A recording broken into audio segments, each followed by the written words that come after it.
నిన్న అది బీఆర్ఎస్ బోఆర్ఎస్ ఏదో తెలియదు. నిన్న గౌరవ ముఖ్యమంత్రి వర్యులు రేవంత్ రెడ్డి గారు కోట్లాది మంది రైతాంగానికి రుణమాఫీ కార్యక్రమంలో భాగంగా మా కార్యకర్తలు మా నాయకులు అందరూ కలిసి పాలాభిషేకం చేసే సందర్భంలో తిరుణగిరి చౌరస్తాలో ఆ చిల్లర నాయకుని ఆధ్వర్యంలో మా మీద రాళ్ల దాడి చేయడం జరిగింది. దానిని తీవ్రంగా ఖండిస్తా ఉన్నాను. నేను ఎలా మీరు కేసీఆర్ 2018లో రుణమాఫీ చేస్తానని, 1,00,000 రూపాయల రుణమాఫీ చేస్తానని 4 దఫాలుగా చేస్తే మీరిచ్చిన రుణమాఫీ ఆ వడ్డీలకు కూడా సరిపోలేదు. రైతును నడ్డి విరిచిన మీరు. అదేవిధంగా మీరు ఏనాడు రైతాంగాన్ని పట్టించుకోలేదు. పైగా తుంగతుర్తిలో జరిగిన అరాచకం, ఇంకొక మాట చెప్తున్నా, కేటీఆర్, జగదీష్ రెడ్డి మీరు మంత్రులుగా ఉన్నారు. మంత్రులు ఎలగబెట్టిన మీరు ఏం చేసి ఈ రాష్ట్రానికి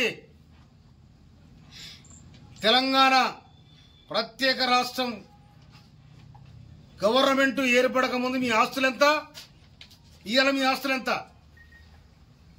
తెలంగాణను లూడి చేసిండ్రు, రైతును ఆగం చేసిండ్రు. ఇవాళ మీరు మొన్న చిత్తుగా తెలంగాణ ప్రజలు మిమ్మల్ని చిత్తుగా ఓడించిన తర్వాత మీరు వదిలిపెట్టిన 57,000 కోట్ల రూపాయల బకాయిలను కూడా ప్రభుత్వం పూర్తి చేసి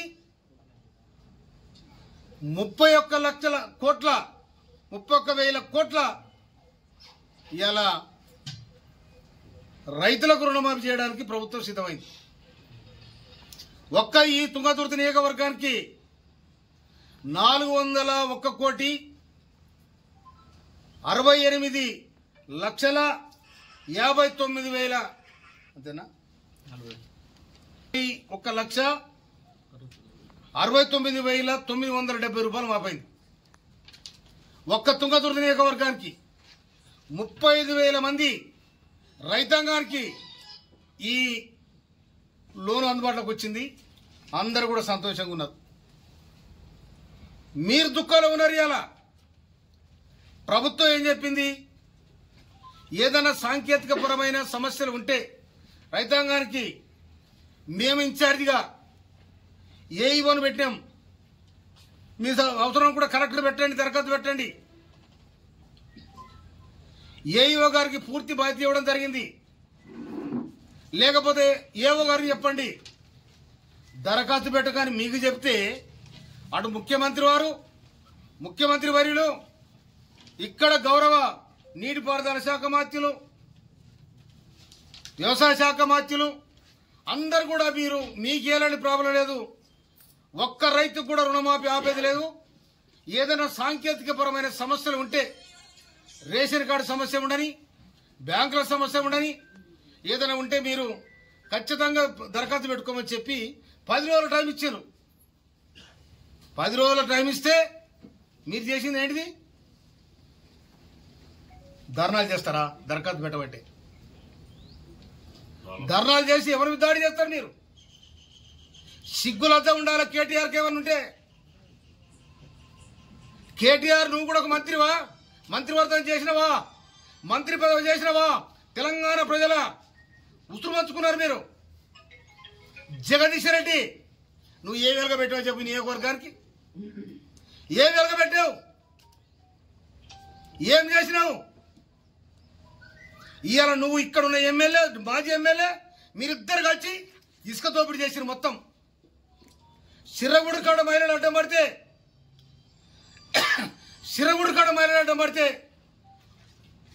మహిళలు కూడా అనకుండా పోలీసులతో దాడి చేయించి వాళ్ళ ఇవాళ హాస్పిటల్ పాలయ్యారు. నువ్వు ఆయన గుర్తురాలేదా? ఆయన చట్టం లేదా? యుగంధర్ను అనంతరం చివరస్తులు పట్టుకొని కర్రలతో కొడితే, రక్తాలతో కొడితే కేటీఆర్ ఏడబండావు.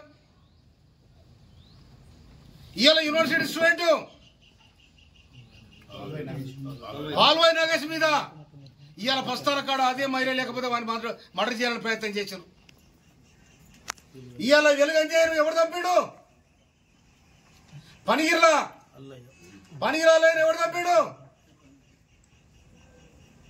ఇష్టం వచ్చినట్టు అరాచకం చేసి సర్వనాశనం చేసి తెలంగాణలో మీ ప్రభుత్వంలో నియోజకవర్గానికి ఒక్క రజాకర్ బయలుదేరాడు. ఇవాళ ఫాసిస్ట్ పాలనపై ప్రజాపాలన వచ్చింది. ఫాసిస్ట్ పాలనపై ప్రజాపాలన వచ్చింది. ఈ ప్రజాపాలనలో మీరు ఒక్క మాట కూడా విమర్శించే అధికారం, నైతిక కూడా మీకు లేదు. ఈ అన్ని దరఖాస్తు ఇస్తా కేటీఆర్ ఆడి సమాధానం చెప్పాలి. నువ్వు ఇవాళ నీ నియోజకవర్గంలో ఇసుకగడ్డం పోయిన దళితులను లారీల మీద దొక్కించినావు. సిగ్గులు ఇంకా దొంగతుర్తి కోసం మాట్లాడే నైతిక ఎక్కడి మీది? 10 ఏళ్ళుగా పెట్టారు. ఏం చేశారు మీరు?